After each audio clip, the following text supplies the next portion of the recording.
1. 가면 뒤에 괴물. 화려한 교회 강단 위에서 십자가 목걸이를 목에 걸고 경건하게 기도를 올리는 한 남자가 있다. 김도연 62세. 지역에서는 모르는 사람이 없을 정도로 유명한 인물이다. 대형 건설회사 도영건설 사장이자 세빛교회 장로 그리고 수많은 자선단체의 후원자로 활동하며 완벽한 신사의 모습을 연출해왔다. 언론에서는 그를 모범적인 기업인 신앙심 깊은 지역 리더라고 칭송했다. 시청에서 표창장을 수십 개나 받았고 지역 신문에는 그의 선행이 정기적으로 보도되었다. 하지만 이 모든 것은 철저히 계산된 가면이었다. 도연의 하루는 완벽한 시나리오로 짜여져 있다. 아침 6시에 일어나 성경을 읽고 7시에 운동을 한 후 8시에 아침 식사를 한다. 9시에 회사에 도착해 직원들과 인사를 나누고 점심시간에는 어려운 이웃을 돕는 봉사활동에 참여한다. 오후에는 각종 모임과 회의에 참석하며 지역 발전을 위한 의견을 개진한다. 저녁에는 교회에서 성경 공부를 인도하고 신도들의 고민을 들어준다. 완벽한 모범 시민의 하루였다. 하지만 이 모든 것은 철저히 연기였다. 집으로 돌아온 도연의 모습은 180도 달라진다. 현관문을 열자마자 그의 얼굴에서는 온화한 미소가 사라지고 차가운 분노가 스며든다. 거실에서 저녁을 준비하던 아내 윤정희가 살짝 몸을 떨며 인사를 건넨다. 58세의 정희는 한때 동네에서 가장 아름답다고 소문났던 여성이었다. 대학에서 문학을 전공한 지적인 여성이었고 도연과 결혼하기 전에는 출판사에서 편집자로 일했다. 하지만 지금은 눈가의 멍 자국을 화장으로 가리고 긴 소매 옷으로 팔뚝에 상처를 숨기며 살아가고 있다. 한때 당당하고 자신감 넘쳤던 여성은 온데간데없고 눈치만 보며 위축된 모습만 남아있다. 도연은 아내를 보며 차갑게 말한다. 오늘 교회에서 만난 장로님 부인들이 정희의 외모에 대해 수군거렸다는 것이다. 멍든 얼굴을 제대로 가리지도 못하냐며 목소리를 높인다. 자신의 체면을 깎아내리는 것이 얼마나 큰 죄인지 모르느냐고 소리친다. 정희는 고개를 숙이고 사과하지만 도연의 분노는 수그러들지 않는다. 그는 정희의 머리채를 잡고 거울 앞으로 끌고 간다. 거울을 보라며 자신이 얼마나 추하고 역겨운지 제대로 보라고 악을 쓴다. 주먹이 정희의 얼굴을 향해 날아간다. 한 대, 두 대, 세 대. 비명소리가 집안을 가득 채우지만 이 집의 방음은 너무도 완벽하다. 도연은 집을 지을 때 일부러 방음시설을 완벽하게 설치했다. 아내의 비명소리가 밖으로 새어나가지 않도록 말이다. 30년간 이어진 지옥 같은 결혼 생활에서 정희는 이미 도움을 요청할 힘조차 잃어버린 상태였다. 처음에는 저항했지만 저항할 때마다 폭행은 더욱 잔혹해졌다. 경찰에 신고했을 때도 있었지만 도연은 지역 경찰서장과도 친분이 있어서 사건이 무마되었다. 도연은 폭행 후에도 태연하게 샤워를 하고 내일 있을 교회 이사회 회의 자료를 검토한다. 그에게 아내는 하나의 소유물일 뿐이었다. 스트레스를 해소할 수 있는 샌드백이자 자신의 완벽한 이미지를 유지하기 위한 액세서리일 뿐이었다. 도연은 거울을 보며 만족스러워한다. 내일 또 교회에서 사람들의 존경을 받을 것이고 지역 사회의 리더로서 추앙받을 것이다. 누구도 이 집 안에서 벌어지는 참극을 알지 못할 것이다. 정희는 부엌 바닥에 쓰러진 채 피를 흘리며 죽음에 대해 생각한다. 이런 삶이 언제까지 계속될지, 과연 자신이 살아남을 수 있을지에 대한 절망적인 의문이 머릿속을 맴돈다. 한때는 꿈이 있었다. 소설을 쓰고 싶었고 아이들을 가르치고 싶었다. 하지만 결혼과 함께 모든 것이 사라졌다. 도연은 그녀의 꿈을 하나씩 짓밟았고 자존감을 철저히 파괴했다. 이제 그녀에게 남은 것은 하루하루 생존하는 것뿐이었다. 절망의 끝에서 만난 천사. 새벽 3시 정희는 다시 한번 응급실 침대에 누워있다. 이번 폭행은 정말 심각했다. 도연이 술에 취해 들어와 저녁이 맛없다며 그릇을 정희의 머리에 내던진 것이다. 유리 파편이 이마를 깊숙이 베었고 뇌진탕 증상까지 보였다. 혈압도 위험할 정도로 떨어진 상태였다. 정희는 의식을 잃기 직전 간신히 119에 신고할 수 있었다. 구급차가 도착했을 때 도연은 이미 외출한 후였고 정희는 홀로 죽음의 문턱에서 헤매고 있었다. 구급대원들도 충격을 금할 수 없었다. 30년 경력의 베테랑 구급대원도 이렇게 심한 가정폭력 흔적은 처음 본다고 혀를 찼다.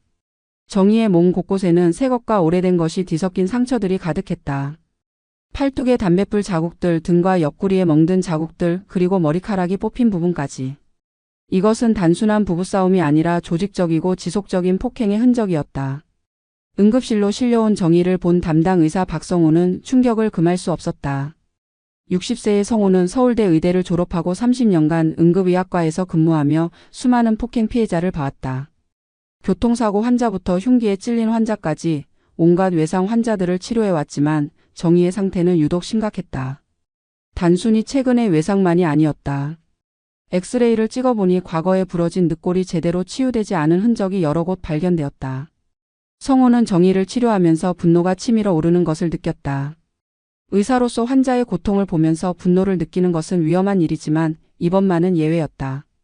도대체 어떤 인간이 한 여성을 이렇게까지 잔혹하게 대할 수 있단 말인가. 성호 자신도 5년 전 아내를 암으로 잃은 호랍이었다. 아내가 살아있을 때 얼마나 소중히 여겼는지, 죽은 후에도 얼마나 그리워하는지를 아는 그로서는 도저히 이해할 수 없는 일이었다. 정희가 의식을 되찾았을 때 성호는 조심스럽게 다가갔다. 그녀의 눈에는 깊은 공포가 서려 있었다. 의사를 보고도 경계심을 늦추지 않는 모습에서 그동안 얼마나 많은 배신을 당했는지 짐작할 수 있었다. 성호는 부드러운 목소리로 안심시켰다. 지금은 안전하다고 아무도 그녀를 해치지 않을 것이라고 말했다. 하지만 정희는 쉽게 마음을 열지 않았다. 성호는 인내심을 갖고 기다렸다. 그는 정희에게 물을 떠다주고 담요를 덮어주며 작은 관심을 보였다. 다른 응급실 환자들과 달리 정희에게는 특별한 관심을 기울였다. 간호사들도 성호의 변화를 눈치챘다. 평소 냉정하고 전문적이던 그가 한 환자에게만큼은 아버지 같은 따뜻함을 보이고 있었다. 시간이 지나면서 정희는 조금씩 마음을 열기 시작했다. 성호가 진심으로 자신을 걱정하고 있다는 것을 느낄 수 있었다. 그의 눈에서 읽히는 진실한 관심과 연민이 30년 만에 처음 느껴보는 따뜻함이었다. 성호는 조심스럽게 질문을 건넸다. 이런 상처들이 어떻게 생긴 것인지, 정말 사고였는지를 물었다. 정희는 처음에는 거짓말로 둘러댔다. 계단에서 넘어졌다고, 문에 부딪혔다고 말이다. 하지만 성호는 포기하지 않았다. 그는 의학적 지식을 바탕으로 정희의 상처들이 사고로 인한 것이 아니라는 것을 설명했다. 담뱃불에 데인 자국, 목을 조른 흔적, 머리카락이 뽑힌 부분들은 모두 고의적인 폭행의 증거라고 말했다. 정희는 더 이상 부인할 수 없었다. 성호는 정희의 손을 잡고 진심을 담은 목소리로 말했다. 자신은 의사로서 환자의 안전이 가장 중요하며 만약 누군가가 그녀를 해치고 있다면 반드시 도움을 줄 것이라고 약속했다. 그 순간 정희의 마음속 댐이 무너져 내렸다. 30년간 꾹꾹 눌러 담았던 고통과 절망이 한꺼번에 쏟아져 나왔다. 그녀는 성호의 손을 붙잡고 목 놓아 울었다. 처음으로 자신의 고통을 이해해주는 사람을 만난 것이다. 성호는 그런 정희를 조용히 안아주며 괜찮다고, 이제 혼자가 아니라고 위로했다. 성호는 정희에게 자신의 개인 연락처를 줬다. 언제든 위험하다고 생각되면 연락하라고, 자신이 반드시 도움을 주겠다고 약속했다. 또한 정희가 원한다면 경찰 신고도 도와주겠다고 했다. 정희는 그의 명함을 받아들고 처음으로 희망이라는 것을 느꼈다. 30년 만에 처음으로 자신의 편이 되어줄 사람을 만난 것이다.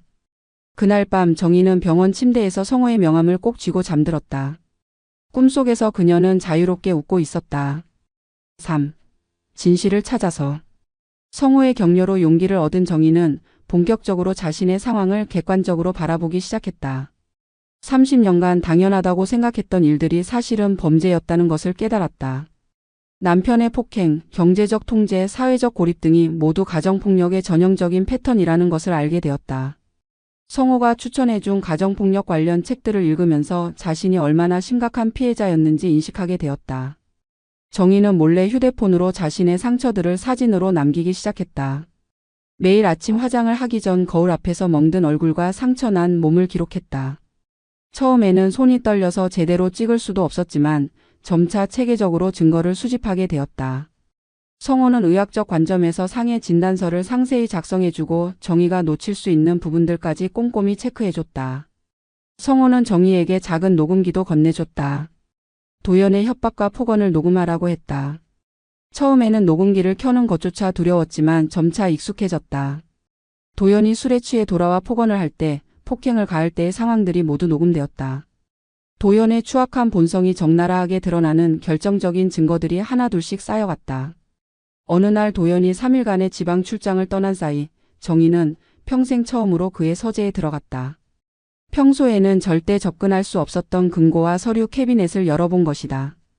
도연은 자신의 비밀을 철저히 숨기는 성격이었지만 정의가 절대 뒤지지 못할 것이라고 확신했기 때문에 경계를 늦춘 것 같았다. 그곳에서 정의는 충격적인 사실들을 발견했다. 첫 번째 충격은 교회 건축 헌금 횡령이었다. 신도들이 피땀 흘려낸 헌금 중 수십억 원이 도연의 개인 계좌로 빠져나간 내역이 상세히 기록되어 있었다. 교회 건축위원장이었던 도연은 건축비를 부풀려 책정하고 그 차액을 개인적으로 빼돌렸다. 가난한 신도들이 생활비를 아껴가며 낸 헌금을 도둑질한 것이다. 두 번째 충격은 불법 사채업이었다. 도연은 교회 신도들 중 경제적으로 어려운 사람들을 대상으로 고금리 대출을 해주고 있었다. 연 40%의 폭리를 취하면서도 신도들에게는 도움을 준다는 명목을 내세웠다. 빚을 갚지 못하는 신도들에게는 협박을 가하기도 했다. 한 신도는 빚을 못 갚아 자살까지 생각했다는 유서까지 남겨져 있었다. 세 번째이자 가장 충격적인 것은 27세 젊은 여성 한지영과의 동거 사실이었다. 지영은 교회 성가대에서 활동하던 미혼모였다. 남편에게 버림받고 혼자 아이를 키우는 그녀의 약점을 이용해 도연이 접근한 것이다. 도연은 그녀에게 생활비와 아이 양육비를 대주는 조건으로 육체적 관계를 요구했다. 심지어 지영의 아이가 자신의 사생아라고 주장하며 협박하고 있었다. 서류 더미 속에서 발견된 통화 녹음 파일들은 더욱 충격적이었다. 도연이 지영에게 소리를 지르고 협박하는 모습이 적나라하게 드러났다. 아내인 정희에게 들키면 모든 것을 끝장내 버리겠다고 협박하는 도연의 목소리는 정희가 30년간 들어왔던 그 차가운 음성 그대로였다. 지영 역시 도연을 무서워하며 울면서 사정하는 모습이 들렸다. 정희는 충격에 빠졌다. 자신이 알던 남편은 단순한 폭력배가 아니라 조직적이고 계획적인 범죄자였다. 겉으로는 선량한 기독교인을 가장하면서 뒤로는 온갖 추악한 짓을 저지르고 있었던 것이다. 정희는 이 모든 증거들을 복사해 USB에 담았다. 손이 너무 떨려서 제대로 작업하기 어려웠지만 이것이 자신과 다른 피해자들을 구할 수 있는 유일한 방법이라고 생각했다. 성호에게 이 증거들을 전달했을 때 그 역시 경악을 금할 수 없었다. 겉으로는 그렇게 경건하고 선량한 척하던 인간이 실제로는 이토록 추악한 범죄자였다는 사실에 분노가 치밀어 올랐다. 성호는 즉시 정희를 데리고 인권 전문 변호사 이수진을 찾아갔다. 수진은 15년간 가정폭력과 성폭력 사건만을 전담해온 베테랑 변호사였다. 수많은 절망적인 사건들을 승리로 이끌어온 그녀의 명성은 업계에서도 유명했다. 수진은 정희의 사연을 듣고 분노했다. 이런 악질적인 가해자는 처음 본다며 반드시 법의 심판을 받게 하겠다고 다짐했다. 증거들을 검토한 수진은 이번 사건이 단순한 가정폭력을 넘어 조직적인 범죄 행위라고 판단했다. 경찰 수사와 함께 검찰 수사까지 필요한 중대한 사안이라고 했다. 4. 복수의 서막. 변호사 사무실에서 나오는 길, 정희는 처음으로 복수에 대한 달콤한 상상을 했다. 도연이 교회에서 쫓겨나고 사업체가 망하고 감옥에 갇히는 모습을 그려봤다. 30년간 자신을 지옥으로 만든 그 남자가 마침내 대가를 치르게 될 것이라는 생각에 온몸에 전율이 흘렀다. 하지만 동시에 두려움도 컸다. 도연이 이 사실을 알면 자신을 정말 죽일지도 모른다는 공포가 엄습했다. 성호는 그런 정희의 심정을 이해했다. 그는 정희에게 안전한 은신처를 마련해줬다. 자신의 병원 근처에 있는 작은 원룸을 임대해 정희가 머물 수 있도록 했다.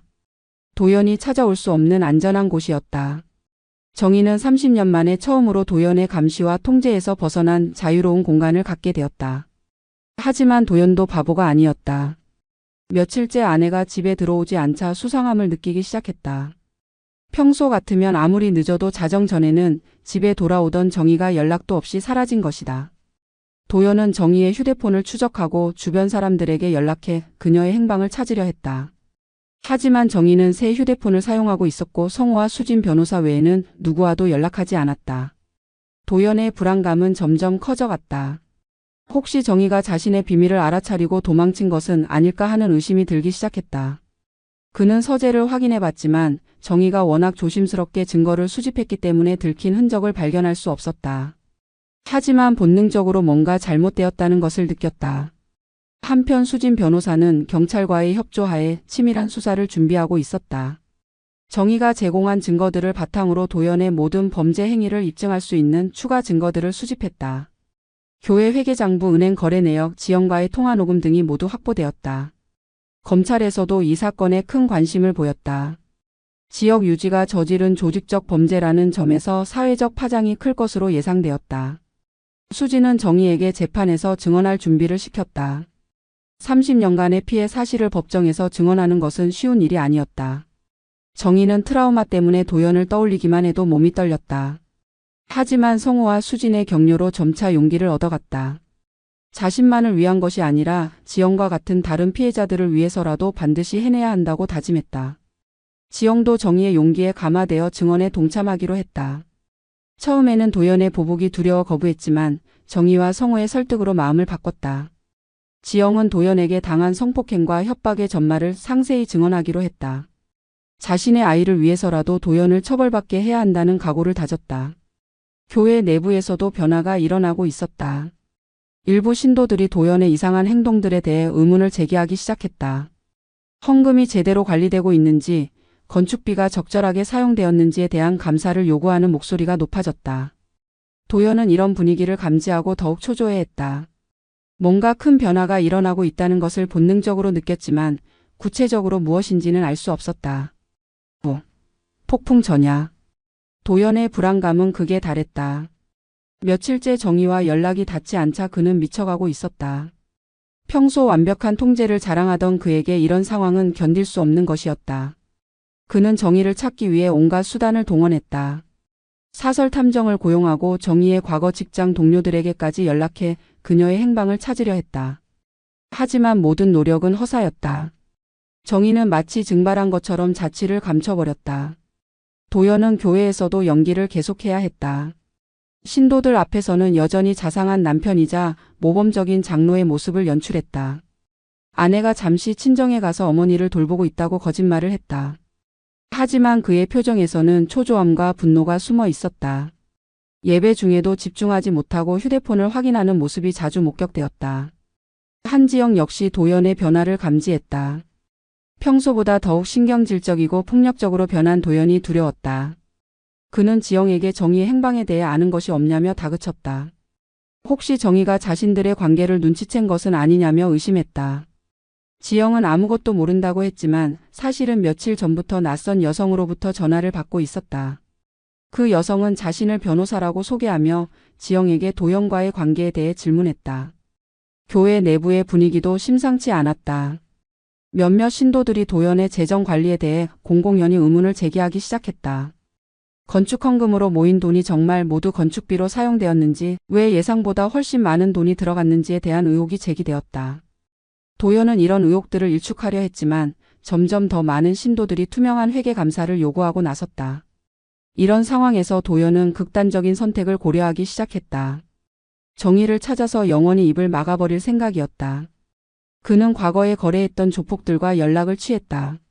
건설업을 하면서 여러 번 그들의 도움을 받은 적이 있었다. 이번에도 그들의 힘을 빌려 정의를 제거하려는 계획을 세웠다. 하지만 정의와 수진 변호사팀은 이미 모든 것을 준비해 놓은 상태였다. 경찰과 검찰이 함께 참여한 합동수사팀이 구성되었고 도연의 모든 범죄 행위에 대한 수사가 비밀리에 진행되고 있었다. 은행 계좌 추적, 통화기록 분석, 교회 회계 감사 등이 동시에 이뤄지고 있었다. 도연이 짐작하고 있는 것보다 훨씬 큰 규모의 수사망이 그를 향해 좁혀지고 있었다. 성호는 정의의 안전을 위해 경호원까지 고용했다. 도연이 어떤 극단적인 행동을 할지 모르는 상황에서 정의를 보호하는 것이 최우선이었다. 정의는 안전한 은신처에서 재판 준비를 계속했다. 트라우마 치료를 받으면서 동시에 법정 증언 연습을 했다. 30년간의 고통을 객관적이고 정확하게 증언하는 것은 쉽지 않은 일이었다. 수진 변호사는 언론과도 접촉하기 시작했다.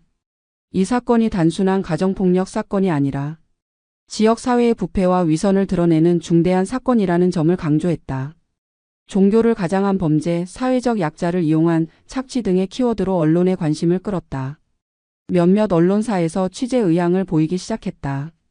도연은 이런 분위기를 감지하고 더욱 다급해졌다. 그는 자신의 정치적, 사업적 인맥들을 총동원해 위기를 모면하려 했다. 시청의 고위 공무원들, 경찰서장, 검찰 관계자들에게까지 로비를 시도했다. 하지만 사건의 규모와 심각성 때문에 그의 인맥만으로는 한계가 있었다. 마침내 그날이 다가왔다. 경찰은 도연을 체포할 날짜를 확정했다. 그날은 교회에서 대규모 행사가 열리는 날이었다. 새로 건축한 예배당의 축복식과 함께 도연의 사업체 창립 30주년 기념식도 함께 열릴 예정이었다. 지역의 유지들과 수백 명의 신도들이 모일 예정이었다.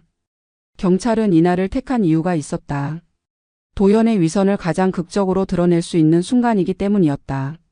정희는 그날 아침 거울 앞에 섰다. 30년 만에 처음으로 화장으로 상처를 가리지 않았다. 멍든 자국과 상처들을 그대로 드러낸 채 법정에 설 준비를 했다. 이것이 자신이 할 수 있는 마지막 용기였다. 성호가 그녀의 손을 잡으며 격려했다. 모든 것이 끝나면 진짜 새로운 삶이 시작될 것이라고 말했다. 6. 심판의 날. 일요일 오후 2시 세빛교회에는 평소보다 많은 사람들이 몰려들었다. 새로 건축된 예배당의 축복식을 위해 전국 각지에서 목사들과 신도들이 찾아왔다. 지역 정치인들과 사업가들도 도연의 초청으로 참석했다. 총 500여 명이 넘는 인파가 교회를 가득 메웠다. 도연은 이날을 위해 몇 달 전부터 준비해왔다. 자신의 위상을 과시하고 영향력을 확인하는 중요한 자리였다. 예배가 시작되고 도연은 화려한 양복을 입고 강단에 올랐다. 그의 얼굴에는 평소에 자신감 넘치는 미소가 가득했다. 하지만 내심으로는 여전히 불안했다. 정의의 행방을 찾지 못한 채 며칠을 보낸 그는 뭔가 불길한 예감을 느끼고 있었다. 그럼에도 불구하고 그는 완벽한 연기를 해냈다. 하나님의 은혜와 교회 공동체의 사랑에 대해 감동적인 설교를 했다. 도연의 설교는 절정에 달했다. 그는 가정의 소중함과 이웃 사랑의 중요성에 대해 역설했다. 진정한 믿음이란 말로만 하는 것이 아닙니다. 행동으로 보여주는 것입니다. 우리는 가정에서부터 사랑을 실천해야 합니다. 신도들은 감격에 겨워 박수를 쳤다. 그들의 장로님이 얼마나 훌륭한 분인지 다시 한번 확인하는 순간이었다. 바로 그때 교회 뒤쪽 출입문이 열렸다. 정복을 입은 경찰관들이 조용히 들어왔다. 처음에는 몇 명 안 되는 것처럼 보였지만 계속해서 더 많은 경찰들이 들어왔다. 총 20여 명의 경찰이 교회 곳곳에 배치되었다. 신도들은 처음에는 무슨 일인지 몰라 웅성거렸다. 혹시 VIP 경호를 위한 것인가 하는 추측도 나왔다. 도연도 경찰들을 발견했지만 당황하지 않으려 했다. 설교를 계속하면서도 시선으로 상황을 파악하려 했다. 하지만 점점 더 많은 경찰들이 들어오자 불안감이 커졌다. 설교 중에 말을 더듬기 시작했고 식은땀이 이마에 맺히기 시작했다. 수사팀장이 강단을 향해 걸어왔다. 그의 손에는 영장이 들려 있었다. 도연은 마침내 상황을 깨달았다. 하지만 이미 늦었다. 수사팀장이 마이크를 잡고 선언했다. 김도연 씨 배우자 폭행, 횡령, 성폭행 등의 혐의로 긴급 체포 영장을 집행합니다. 교회 안은 순식간에 아수라장이 되었다. 신도들은 충격에 빠졌다. 방금까지 사랑과 평화에 대해 설교하던 그들의 장로가 범죄자라니 도저히 믿을 수 없는 일이었다. 일부는 경찰의 실수라며 항의했지만 수사팀장은 차분하게 혐의 내용을 낭독했다. 30년간의 아내 폭행, 교회 헌금 50억 원, 횡령, 신도들 대상 불법 사채업, 미혼모 성폭행 및 협박 등 총 15개의 혐의가 그에게 씌워졌다. 도연은 마지막까지 발악했다. 이것은 모함입니다. 저를 시기하는 자들의 음모입니다. 하지만 그의 절규는 공허하게 들렸다. 경찰이 수갑을 채우자 도연은 완전히 무너졌다. 30년간 쌓아 올린 완벽한 가면이 단 몇 분 만에 산산조각 났다. 가장 충격적인 순간은 정희가 교회 안으로 걸어 들어올 때였다. 화장을 지우고 상처 자국을 그대로 드러낸 채 나타난 그녀의 모습에 모든 사람들이 숨을 멈췄다. 얼굴 곳곳에 멍과 이마에 상처, 목에 손자국, 팔과 다리에 화상 자국들이 적나라하게 드러났다. 한때 아름답던 여성의 모습은 온데간데 없고 폭력의 흔적만이 가득한 상처투성이의 몸이 있을 뿐이었다. 정희는 떨리는 목소리로 말했다. 30년간 저는 이 사람에게 맞고 살았습니다. 여러분이 보시는 이 상처들은 모두 제 남편이 저에게 가한 것들입니다. 더 이상 숨길 수 없어서 진실을 말씀드립니다. 교회 안에 정막이 흘렀다. 신도들은 믿을 수 없다는 표정으로 정희를 바라봤다. 이어서 한지영도 증인으로 나타났다. 27세의 그녀는 울면서 도연이 자신에게 저지른 성폭행과 협박에 대해 증언했다. 저는 미혼모라는 약점을 잡히고 이 사람에게 농락당했습니다. 생활비를 주겠다는 말에 속아서 더러운 관계를 맺었고 거부하면 아이를 해치겠다고 협박받았습니다. 신도들은 완전히 충격에 빠졌다. 수사팀장은 도연의 범죄 증거들을 공개했다. 교회 건축헌금 횡령 내역이 적힌 장부, 불법 사채업 관련 계약서들, 정의를 폭행하는 음성 파일, 지영을 협박하는 통화 녹음 등이 차례로 공개되었다. 도연의 목소리가 스피커를 통해 흘러나올 때마다 신도들은 경악했다. 그토록 온화하고 자애로웠던 장로의 목소리가 이렇게 잔혹하고 악독할 수 있다니 믿을 수 없었다. 도연은 완전히 무너져 내렸다. 더 이상 변명할 여지도 도망갈 곳도 없었다. 30년간 쌓아 올린 모든 것이 한순간에 무너져 내렸다.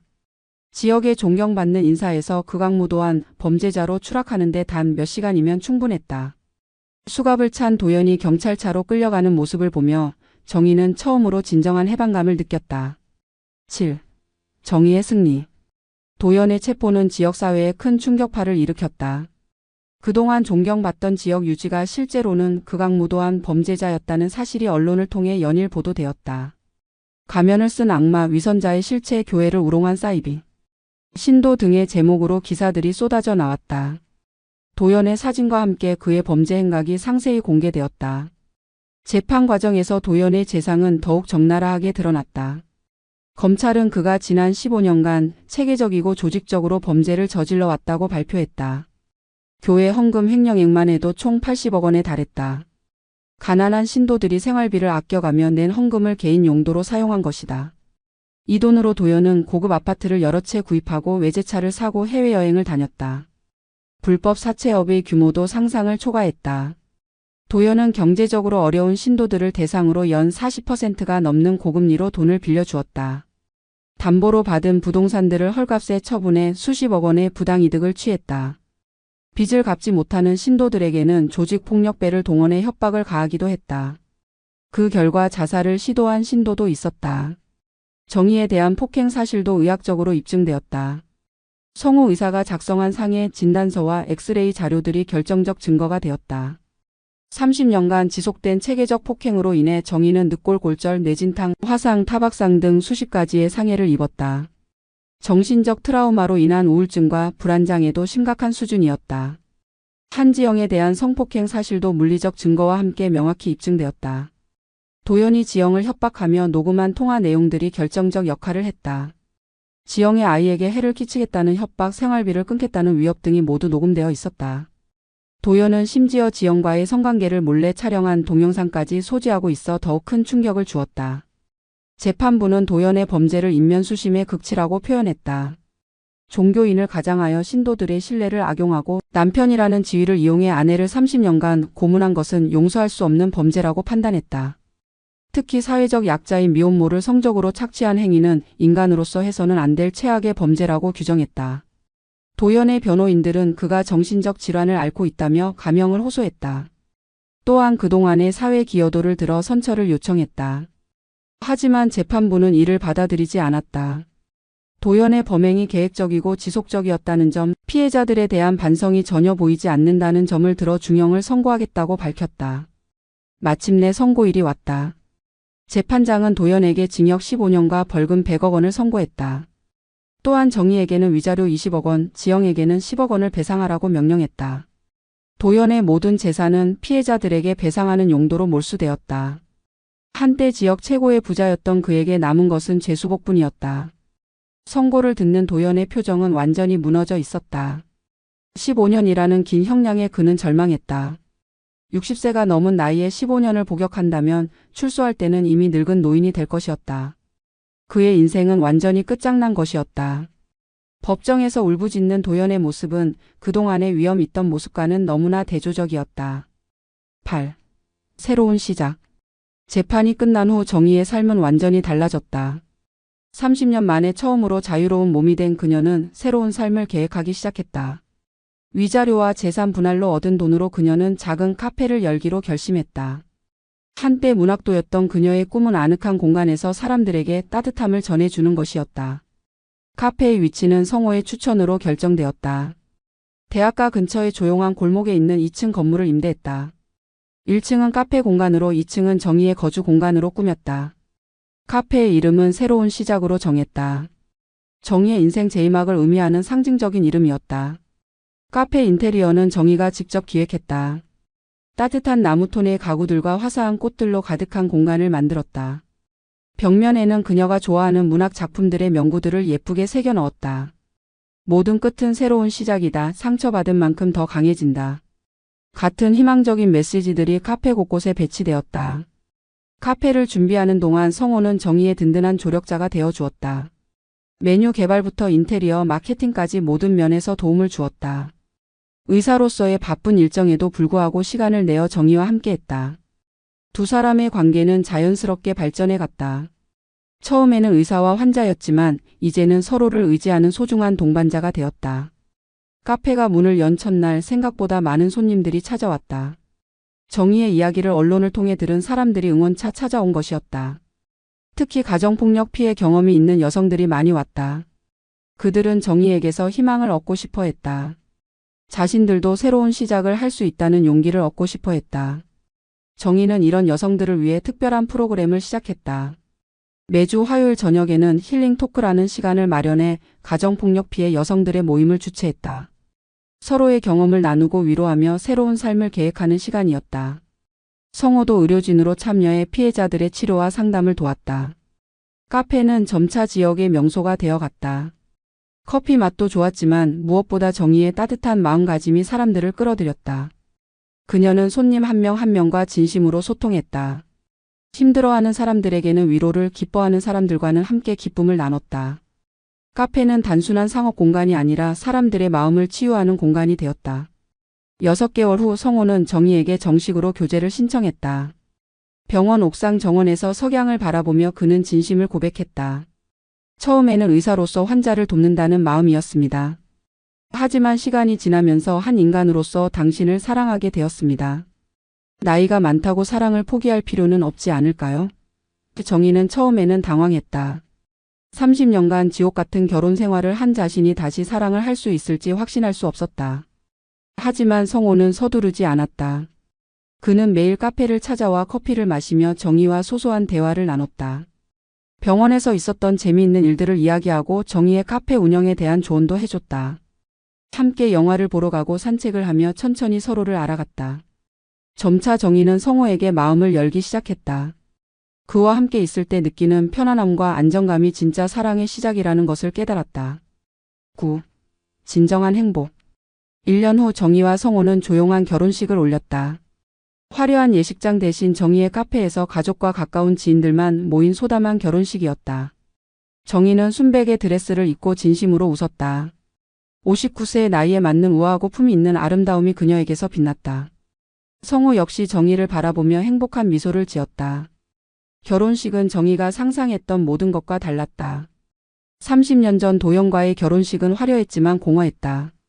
수백 명의 하객들이 있었지만 정작 정희를 진심으로 축하해주는 사람은 거의 없었다. 모든 것이 도연의 체면을 위한 쇼였다. 하지만 이번 결혼식은 달랐다. 30명 남짓한 하객들이지만 모든 사람이 진심으로 두 사람의 사랑을 축복해 주었다. 수진 변호사가 주례를 맡았다. 그녀는 두 사람의 만남이 얼마나 특별한지, 절망 속에서 피어난 사랑이 얼마나 아름다운지에 대해 감동적인 주례사를 했다. 하객들 중에는 정희가 카페에서 도왔던 가정폭력 피해 여성들도 있었다. 그들은 정희를 보며 희망을 얻었고 이제 정희의 행복한 모습을 보며 더욱 큰 용기를 얻었다. 결혼 반지를 교환할 때 정희의 눈에는 눈물이 고였다. 하지만 이번에는 고통의 눈물이 아니라 기쁨의 눈물이었다. 성호는 정희의 손에 반지를 끼워주며 속삭였다. 이제 당신은 혼자가 아닙니다. 평생 제가 지켜드리겠습니다. 정희도 떨리는 목소리로 대답했다. 저도 당신을 평생 사랑하겠습니다. 우리 함께 새로운 인생을 만들어가요. 결혼 후 두 사람의 일상은 평범하지만 행복으로 가득했다. 성호는 병원에서 조기 은퇴를 결정했다. 30년간의 의사 생활을 마무리하고 정희와 함께 카페를 운영하기로 한 것이다. 처음에는 주변에서 성급한 결정이라며 만류했지만 성호의 의지는 확고했다. 돈보다는 사랑하는 사람과 함께하는 시간이 더 소중하다고 생각했기 때문이다. 성호가 카페 운영에 본격적으로 참여하면서 새로운 시작은 더욱 발전했다. 의사로서의 전문성을 살려 가정폭력 피해자들을 위한 의료 상담 서비스를 시작했다. 매주 토요일 오후에는 무료 진료를 제공했고 필요한 경우 큰 병원으로의 연계도 도왔다. 정의는 심리적 상담을, 성호는 의료적 치료를 담당하는 완벽한 팀워크를 보였다. 카페의 명성은 점점 높아져 갔다. 단순히 커피가 맛있는 곳이 아니라 상처받은 사람들이 치유받을 수 있는 특별한 공간으로 인정받았다. 전국 각지에서 사람들이 찾아왔고 언론에서도 여러 번 취재 요청이 들어왔다. 하지만 정의와 성호는 상업적 이익보다는 진정성 있는 도움에 더 집중했다. 한지영도 카페에서 새로운 삶을 시작했다. 처음에는 단순한 아르바이트로 시작했지만 점차 카페 운영의 핵심 멤버가 되었다. 그녀는 바리스타 자격증을 취득했고 특히 디저트 제작에 뛰어난 재능을 보였다. 정의는 지영을 친딸처럼 아꼈고 지영의 아이도 카페에서 자연스럽게 자라났다. 한때 절망에 빠져있던 미혼모는 이제 당당한 여성 사업가로 거듭났다. 두 사람의 결혼 소식은 지역 사회에 큰 화제가 되었다. 특히 중년층과 노년층 사이에서는 나이가 들어서도 새로운 사랑을 찾을 수 있다는 희망의 메시지로 받아들여졌다. 비슷한 처지의 호라비 홀어머니들이 카페를 찾아와 두 사람의 이야기를 듣고 용기를 얻어갔다. 성호의 병원 동료들도 처음에는 의아해했지만 시간이 지나면서 그의 선택을 이해하게 되었다. 의사로서 환자를 치료하는 것도 보람 있는 일이지만 사랑하는 사람과 함께 더 많은 사람들을 도우며 사는 것이 더 큰 의미가 있다는 것을 깨달았다. 성호는 정기적으로 의료진 세미나에 참여해 가정폭력 피해자 치료에 대한 경험을 공유하기도 했다. 10. 완전한 몰락과 새로운 전설. 교도소에 수감된 도연의 삶은 그야말로 지옥 그 자체였다. 한때 지역 최고의 권력자였던 그는 이제 제수복을 입고 감방에서 썩어가고 있었다. 15년이라는 긴 형량은 60대 초반인 그에게는 사실상 무기징역이나 다름없었다. 출소할 때쯤이면 이미 70대 중반이 되어 사회 복귀는 거의 불가능할 것이었다. 교도소 내에서 도연의 처지는 비참했다. 일반적으로 감옥에서는 조직폭력배나 강력 범죄자들이 위계의 상위에 위치하지만 가정폭력범과 성폭력범은 가장 낮은 취급을 받았다. 특히 도연처럼 종교를 이용해 범죄를 저지른 경우에는 다른 수감자들의 분노와 경멸의 대상이 되었다. 교도관들조차 그를 차갑게 대했다. 도연은 매일 아침 6시에 기상해 강제 노역에 참여해야 했다. 한때 수백 명의 직원을 거느리던 건설회사 사장이 이제는 교도소 작업장에서 단순 조립 작업을 해야 했다. 하루 종일 고개를 숙이고 반복적인 작업을 하면서 그는 자신의 과거를 돌아봤다. 왜 그렇게 욕심을 부렸을까? 왜 정의를 그렇게 잔혹하게 대했을까 하는 후회가 끝없이 밀려왔다. 감방에서의 생활도 견디기 어려웠다. 8평 남짓한 공간에 4명이 함께 생활해야 했는데 룸메이트들은 모두 도연을 무시했다. 한때 고급 침실에서 혼자 잠들던 그가 이제는 딱딱한 철제 침대에서 다른 수감자들의 코골이 소리를 들으며 잠들어야 했다. 수면제 없이는 제대로 잠들 수도 없었다. 가장 고통스러운 것은 면회객이 아무도 없다는 것이었다. 한때 그를 따르던 교회 신도들, 사업 파트너들, 정치인들은 모두 등을 돌렸다. 친형제들마저 그와의 연락을 끊어버렸다. 정의도 당연히 면회를 오지 않았다. 도연은 완전히 세상에서 버림받은 존재가 되었다. 면회실에서 다른 수감자들이 가족들과 만나는 모습을 볼 때마다 절망감이 더욱 커졌다. 교도소 밖에서는 도연과 관련된 모든 것이 사라져가고 있었다. 그가 세운 건설회사는 파산했고 직원들은 모두 실직했다. 도연과 거래했던 협력업체들도 연쇄 부도의 위험에 처했다. 그가 후원하던 자선단체들도 후원금이 끊기면서 운영에 어려움을 겪었다. 한 사람의 범죄가 얼마나 많은 사람들에게 피해를 주는지 보여주는 생생한 사례였다. 교회에서는 도연의 흔적을 완전히 지우려 했다. 그의 이름이 새겨진 기념패들을 모두 철거했고 그가 기부한 시설들의 명칭도 변경했다. 새로 부임한 담임 목사는 도연 사건을 교훈으로 삼아 투명한 교회 운영을 위한 새로운 시스템을 도입했다. 신도들은 처음에는 충격에 빠져 있었지만 시간이 지나면서 더욱 건전한 신앙 공동체를 만들어가고 있었다. 도연은 감방에서 하루하루를 버텨내며 자신의 죄악을 되새겼다. 처음에는 분노했다. 정의와 성호 수진 변호사를 원망했다. 자신을 이렇게 만든 것이 그들이라고 생각했다. 하지만 시간이 지나면서 진실을 깨달았다. 모든 것이 자신이 저지른 짓의 결과라는 것을. 30년간 정의를 고문하고 신도들의 헌금을 훔치고 약한 여성을 성적으로 착취한 것이 모두 자신의 선택이었다는 것을 말이다. 3년이 지나면서 도연은 완전히 다른 사람이 되어 있었다. 한때 위험 있던 외모는 온데간데 없고 초라하고 볼품없는 노인이 되어 있었다. 머리는 완전히 휘어졌고 등도 굽어 있었다. 15년 중 이제 겨우 3년을 보낸 것뿐이었지만 이미 늙은 노인의 모습이었다. 나머지 12년을 더 버틸 수 있을지 의문이었다. 10일. 진정한 승리자들. 3년이 흘렀다. 정희의 카페 새로운 시작은 이제 전국적으로 유명한 명소가 되었다. 가정폭력 극복의 상징적인 장소로 인정받아 여러 언론에서 취재를 요청했다. 정희는 자신의 이야기를 책으로 출간하기도 했다. 59세에 찾은 새로운 삶이라는 제목의 책은 베스트셀러가 되어 수많은 여성들에게 용기를 주었다. 정희와 성호의 사랑 이야기도 많은 사람들에게 감동을 주었다. 나이가 들어서도 진정한 사랑을 찾을 수 있다는 것을 보여준 것이다. 두 사람은 서로 다른 상처를 가지고 있었지만 그 상처들이 서로를 더욱 깊이 이해하게 만들었다. 성호는 아내를 잃은 슬픔을, 정희는 폭력의 트라우마를 서로 치유해 나갔다. 카페는 이제 단순한 사업장을 넘어 사회적 기업으로 발전했다. 가정폭력 피해 여성들을 고용해 일자리를 제공하고 수익의 일부는 피해자 지원 기금으로 기부했다. 한지영도 카페에서 일하며 새로운 삶을 시작했다. 그녀는 바리스타 자격증을 취득하고 카페 운영에 적극 참여했다. 아이도 건강하게 자라며 밝은 미래를 꿈꾸고 있었다. 어느 일요일 오후 정희는 카페 테라스에서 성호와 함께 차를 마시며 석양을 바라보았다. 과거의 고통은 이제 먼 추억이 되었고 현재는 행복으로 가득했다. 두 사람은 손을 맞잡고 미래를 이야기했다. 더 많은 피해 여성들을 도우며 함께 늙어가고 싶다는 소박한 꿈이었다. 정희는 생각했다.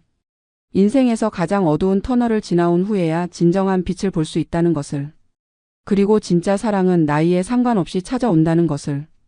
59세에 시작된 그녀의 새로운 인생은 이제 절정을 맞이하고 있었다.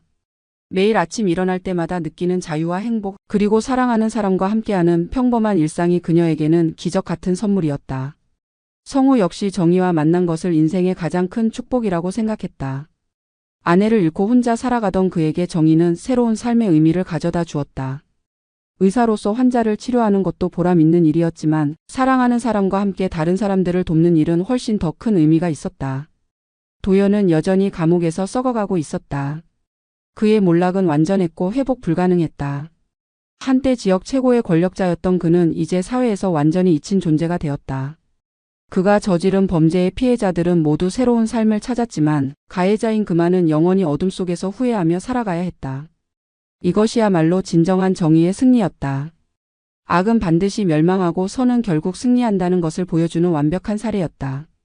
정의의 이야기는 절망적인 상황에서도 포기하지 않으면 반드시 희망을 찾을 수 있다는 것을 증명했다. 그리고 진정한 사랑은 언제든 시작될 수 있다는 것을. 59세에 찾은 새로운 사랑이 정희의 인생을 완전히 바꿔놓았다. 이제 그녀는 과거의 피해자가 아닌 새로운 삶의 주인공으로 살아가고 있었다. 매일 아침 카페 문을 열며 손님들을 맞이할 때 정희는 진정한 행복이 무엇인지 깨닫는다.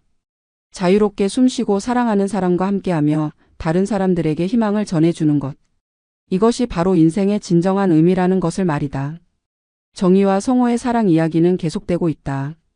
나이든 연인들의 깊이 있는 사랑, 상처를 딛고 일어선 용기, 그리고 절망을 희망으로 바꾼 기적. 이 모든 것들이 새로운 시작이라는 작은 카페에서 매일 새롭게 써져가고 있다. 그리고 이 이야기를 들은 수많은 사람들이 각자의 새로운 시작을 꿈꾸며 용기를 내고 있다.